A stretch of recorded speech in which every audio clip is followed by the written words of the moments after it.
This camera's doing a good job of upping the ISO. It's on 1000, it's on auto because it's so grey outside. But good morning, I'm going to show you my protein enriched breakfast because breakfast is my favourite day. No, I'm not awake. Breakfast is my favourite meal of the day. I'm also going to the gym, so I've got my new Halara pink gym leggings and white sports bra. My cereal, Fuel granola, berry, because I love granola, and this one is higher protein than the one I used to have. I then add this that I found on Amazon, and it has, this bag is 250 grams, and per 100 grams there is 79 grams of protein. That is pretty impressive. I add the equivalent of 12 grams of protein. I kind of eyeball it. I have scooped it out, so I know roughly what 12 grams is. So that's on top of 8 grams. There's 20 grams of protein in there. Then I also add that many pumpkin seeds, which also have protein. Oh, and then I add some flaxseed with biocultures and vitamin D. I can't remember why now. I looked at something and it said flaxseed was good for you. So I put a bit of that in. Have in the past put the water in my cereal bowl instead of my bottle. And then oat milk. This is the only oat milk that I've found that I like the taste of. It's the one from Aldi. I've tried a few others and they didn't taste very nice. That's my breakfast and I really enjoy it. And now I've got to get you into the other room. I haven't forgotten you, don't worry, I'm coming back. I'm just getting everything else. Hello.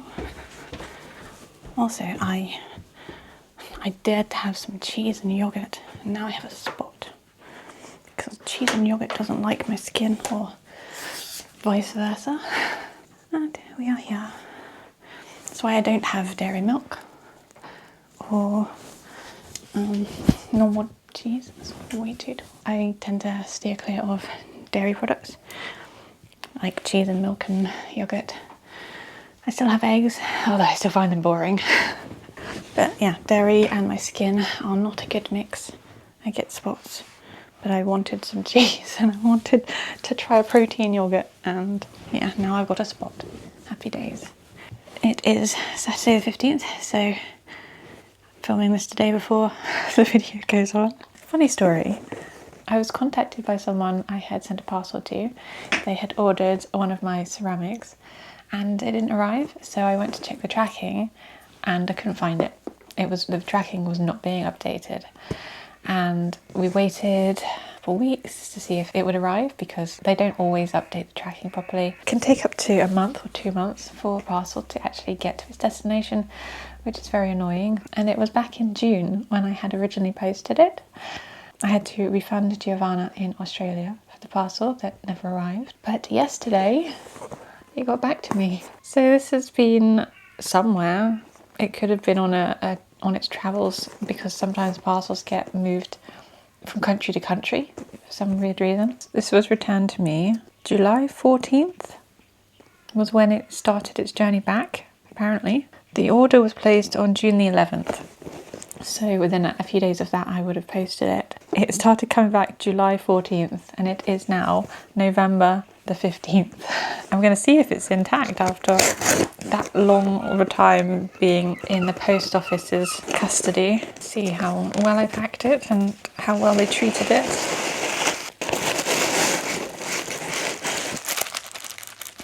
Nothing jingling around. It's weird unpacking my own parcels, my own ceramics.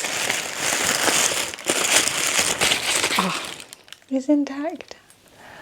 A little skelly dog, perfectly intact. That's a relief. And Giovanni, if you would like to order the skelly dog again, we can try again because it has finally come back. I honestly did not think that this would come back to me. It's been a very long time. I think this is the longest time it's taken for a parcel to get returned. So I guess I'm impressed that they actually managed to get it back to me. No idea what happened to it. That's 4 months. This took 4 months to get home. And there's a pin badge in here. 4 months. It's a well-travelled doggy. This will go back on the shelf, back on the website. So if you would like to order the Skelly dog, he has returned and he's ready to go on his travels again. I think I figured out my sleep issue. And it's not really the cortisol being the problem, because I do tend to work out in the mornings anyway. And to be honest, I don't know if you can physically feel cortisol. I've had anxiety in the past, so I know what it feels like. And I enjoy my workout so much that I don't feel like I've got much cortisol running through me anyway. I don't feel on edge or any kind of anxiety. I don't feel wired or weird. So I don't think it was the cortisol that was causing the issues. Added protein is a stimulant, so extra protein can keep you a bit more awake and stimulated. And then because of my small stomach capacity and trying to fit in more protein, I was pushing the carbs aside, so having less carbs. And I didn't realise just how beneficial carbs are for you. Not only do they give you energy for your workouts, but they give you melatonin, serotonin, and they make tryptophan, which is basically the thing that tells you to go to sleep. So I had reduced that so much that my brain was not getting the signals to go to sleep, and that's why my off switch was broken. I don't think it was the workouts that were the problem. I don't really think it was the protein, because yeah, I was having more protein, but I wasn't having excessive amounts of protein because I still struggled to fit them in my stomach. But I do think it was the lowered carbs and kind of getting into a keto flu, which is for people that are on a keto diet that have suffered with it. Not everyone does, but it's due to the lack of carbs or little carbs causing delayed sleep phase, which is what I've been having. So I'd been awake right up until 6 a.m. and then I would have a little brief moments of sleep between 6 and 8, which is not fun.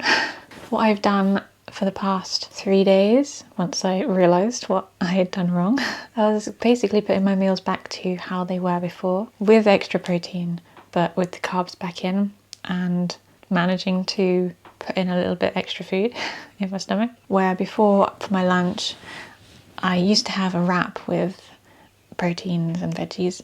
I instead took the wrap out, so that's the carbs gone from my lunch. But what I've done now is I've brought that back, although I've been having sourdough bagel instead. In my dinner, I'm making sure I get some carbs too, like rice or potatoes or pasta. Last night was actually a pretty good sleep. The first 2 nights I slept a little bit more, but not a huge amount. So I slept a bit more in the hours before 6 a.m, which I hadn't really been doing. Last night I slept a lot more. The first 2 nights was probably closer to 2, maybe 3 hours of sleep.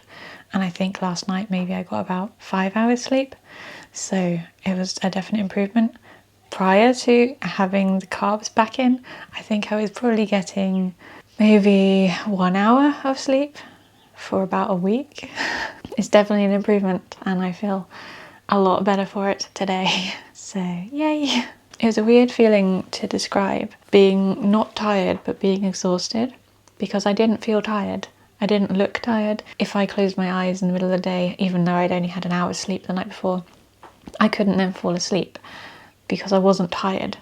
And my brain was wired to be awake. It was just feeling exhausted with brain fog, not being able to switch off. Yeah, since putting the carbs back in, I have started to feel a bit sleepy in the afternoon when I've done a lot of workout. Yesterday I did Pilates and then HIIT, and then I was feeling a little bit like heavy eyelid towards the evening. So that was a good sign that I was going to get some sleep, and I did, so I'm so happy. But yeah, it's such a weird balance when you're trying to work out and build muscle, and making sure you get enough energy for it, and also the sleep signals. Somebody complimented my shelving and my plants in the last video. I think so you get a better view. Hang on. That's what that looks like.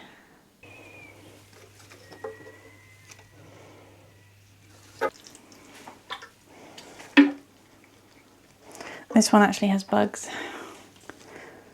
And I did try treating for them, but the whole plant just does not look happy.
I am back from the gym. I was deadlifting 40 kilos. So cool. From the start I've been kind of scared of deadlifts because I'm not wanting to hurt my back and worrying that I'm not strong enough for them. This session, finally, I felt really strong and in control, and it was my best lift so far. So 40 kilos, I'm not too far off my own body weight, which is pretty cool. My body weight is about 51 kilos, so I am on 40 kilo deadlift. I'm actually leg pressing 80 kilos, so almost double, well, I suppose not almost, but 1.5 times my body weight I am leg pressing. But yeah, I felt really strong doing those deadlifts today. One more.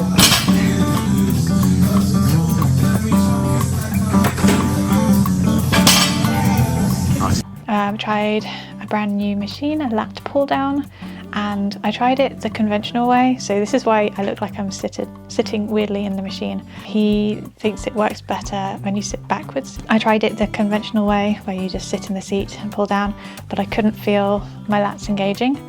So I turned to face the other way, and then I did. So it did work better facing the seat rather than in the seat. I'm going to do a stretch now. I like to make sure that I stretch out afterwards because I don't want my muscles to just get tight and lose my flexibility. To have my feet up against the sofa because then it flexes my feet for me. I found the best way to stretch is to engage the muscles in both pulling and pushing at the same time. So instead of just pulling myself down, I also push myself back up again. So I'm using my legs to push myself out of the position because it helps the muscles understand that they are strong enough to be in that position, versus if you just pull yourself into it, your nervous system basically kicks in to say, hey, I can't do that, you're not strong enough. So if you're engaging the muscles to push yourself back out of the position, your nervous system relaxes a little bit and says, okay, maybe you are strong enough. So then I will also use my hip flexors to pull me into the position so that I'm not just pulling myself with my arms. So this is just my hip flexors pulling me down. And then I can pull a bit more. And then when I unflex my feet and point my toes, I can get a lot lower. I like to hold for 30 seconds and then give myself a 30-second rest. And the idea is also to try and bring your belly button to your thighs rather than just rounding your back.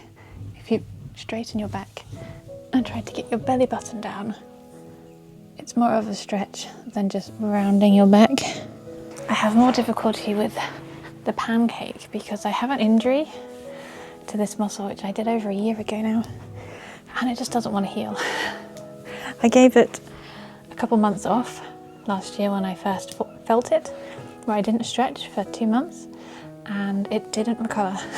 I have since tried lots of different gentle stretches to get into it, but basically when I sit in a straddle and then lean forward, it feels like this muscle here is like a long, thin muscle. I'm not entirely sure exactly which one it is, but it feels like it's going to rip in half. The only way I found to stretch without feeling like it's going to rip in half is to use my muscles to pull myself into that position. If I just hang into it, it immediately hurts. But if I pull myself into it with my hip flexors, or if I pull myself with my hands and with my legs, resist the movement, so pulling myself back up with my legs, then I can actually stretch without it hurting, because my nerves are saying, okay, you are strong, you can do this, versus just hanging into it and my legs saying, no, we're gonna break, you need to stop. It was very frustrating for a very long time. I couldn't do this stretch. I couldn't even do the side splits with my left leg in front, because again, it would feel like this muscle was going to rip in half, which is not a very nice feeling. Now that I've figured out I just need to be stronger, I can do it.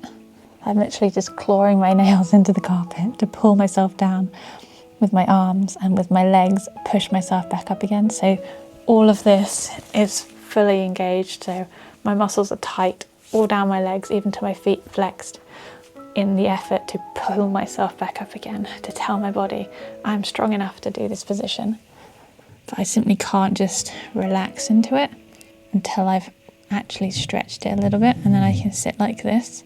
But if I tried to sit like that to begin with, it would hurt too much. My sister-in-law has just asked me if I'd like to have a stool at her daughter's Christmas fair, my niece. I've never done a fair before. I've had a stool of my own. I don't know if I've got enough to sell. That would be quite nice. One of the reasons I never did a fair before was because I didn't want to leave Key for too long. And I'm between having a dog, so potentially I could do that. Could do. What do we think? Should I do a Christmas fair in a school? Again, the aim with this is to have a straight back rather than a rounded back. So I'm trying to get my belly button to touch the floor as opposed to my shoulders. I want my belly button first. Eventually my shoulders will get there. Eventually. I don't know how long it'll take. But I'm a lot closer to my pancake now than I ever have been before. Relax the hip flexors a little bit. Do a little butterfly. It's quite funny today with my PT. A way I get up from the floor is cross-legged, so I stand up from this position, and he couldn't do it, partly because he doesn't have the flexibility to have his knees down, but partly because of his own body weight being too far back. So standing up from that position, from cross-legged, and sitting back into it without falling. I don't know if this is an easy thing for a lot of people to do, or if it comes with flexibility, but it's just something I just do because it feels like an easy way to stand up. And then we do these ones for the splits. You can't really see what I'm doing there, can you? There we go. So position, like so. So stretching out the hip flexors and the back of this leg too. And then my muscles are definitely a lot tighter after I've done a gym session. I guess because the muscles get pulled tight and pumped. So getting back into the more stretched position takes a little bit longer. I also find holding the leg in that position and pulling it back here, using my muscles to pull the leg back, I can get further than if I was just passively pulling with my hand. So I can get to there with my hand without it hurting, but I can actually go further without me holding it. But if I try to hold that passively, it starts to be a bit achy. So this is where I'm at splits-wise currently. I actually don't do this stretch all that often. Oh, that's quite tight. This is passively holding the leg with my hand, and this is pulling it in with my own leg muscles. And if I let go of my leg muscles, it hurts a lot more than if I tighten them.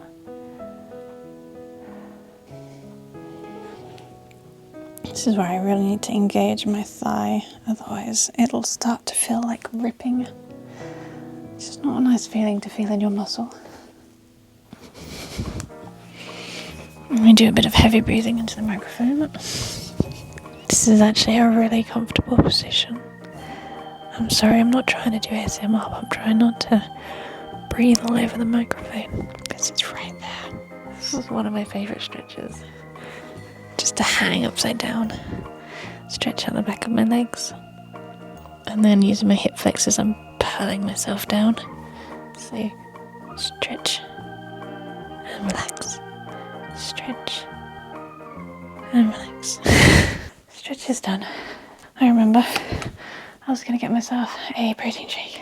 This is the protein I use. I've tried many different flavours, and that is the only one I found that doesn't taste great.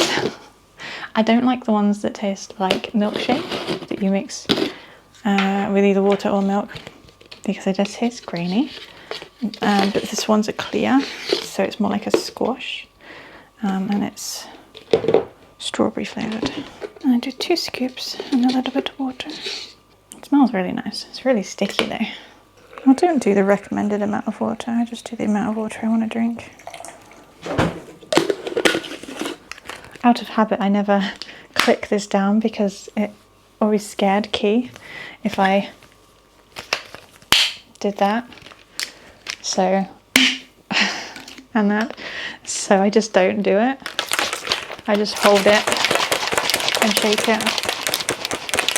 So if you've tried protein shakes, the normal like whey protein white stuff that looks like a milkshake and you don't like it, try clear. It's a bit more like a squash. If you like squash, I don't like squash. I prefer plain water. Water or pure juice. But this is the best I can do. I wouldn't say it tastes like strawberries. It's very artificial flavoured. But it's alright. It's easy protein, doesn't take very long to drink. I can't remember if I've mentioned, but I've altered my cookie recipe. So it doesn't have almond flour anymore. It has a seeded bread flour. So it looks like this. Can you see? It's got pumpkin seeds. I'll have to read the packaging. It's a lot more cakey with the bread flour. There's higher protein because the bread flour is higher protein.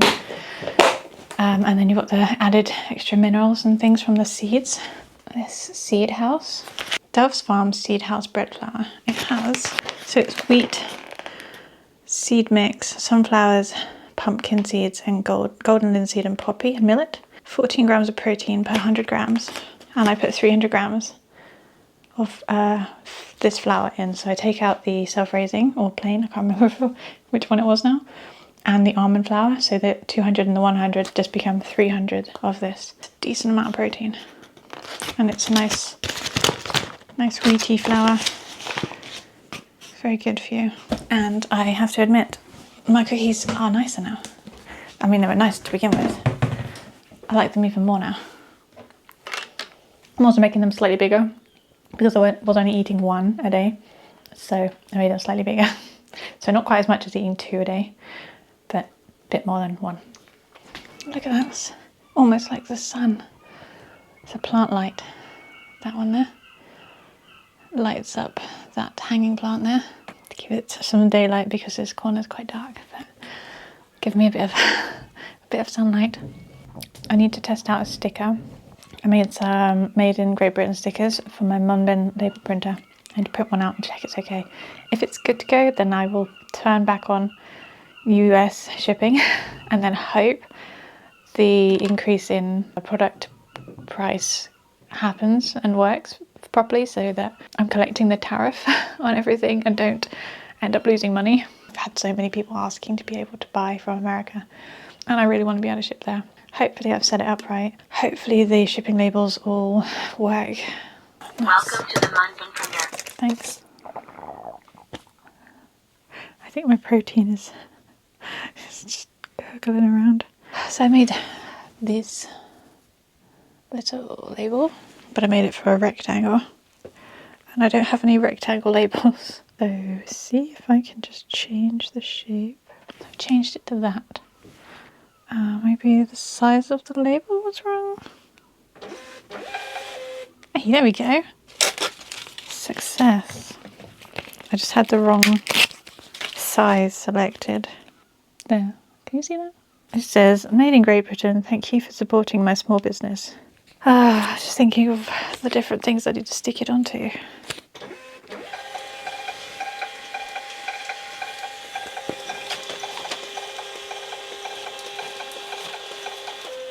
Okay, I've got 15 of these that I can just stick on when orders come through onto the different individual products.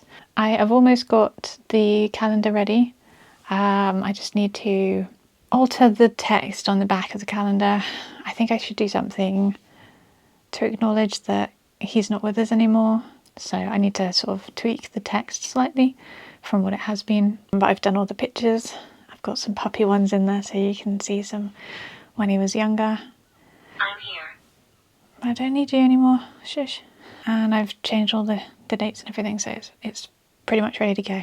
And I'll send it off to my printer next week, so I can get some calendars done. I need to kind of figure out roughly how many to get printed. I did 100 last year. Would I need 100 this year? I don't know. I'm leaving. Call me next time. No, thank you. So weird. That's why I turned that thing off, because she just randomly starts talking to you. If I can get a rough idea of how many to buy in, because I get them made. I don't do a print on demand, so I don't want to get too many made and then just be sitting here. I'll probably go for around 100 again, I think, maybe. I do like how quick the printing is for these labels, because it's heat. So it's a thermal printer, so it doesn't take any ink. So you just need to buy labels, basically. I'm going to buy some rectangular ones though, because they'll be smaller, easier to put on things, and then I might even make the text smaller so that I can have two per rectangle. But that'll do. I'll turn her off now so she doesn't keep talking to me. That's that done. Yay. Okay, I guess I'm ready to turn on US shipping. Kind of scared. I need to double check all of the extra charges for US customers.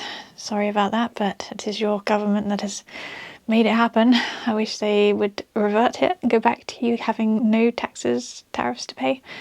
But I have to add on the cost of that to each item. So hopefully what you should see when you are shopping, I think, is at the checkout in the basket, you should be able to see the cost of the item and then the additional value added on for the tariffs that need to be paid for that particular item. I think that's how it's meant to look.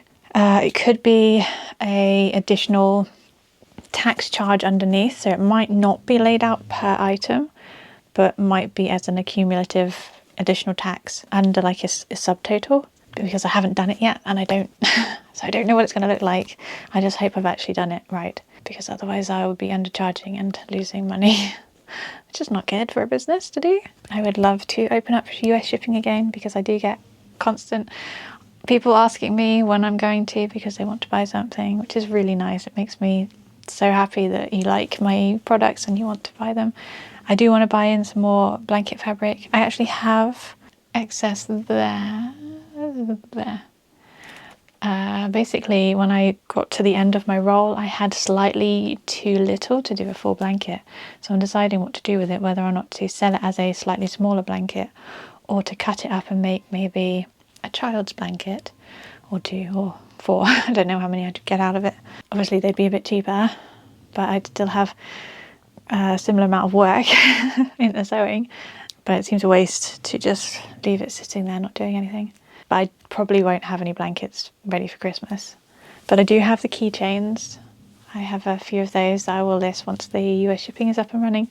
I will turn those on so you can order one of those if you didn't manage to get one.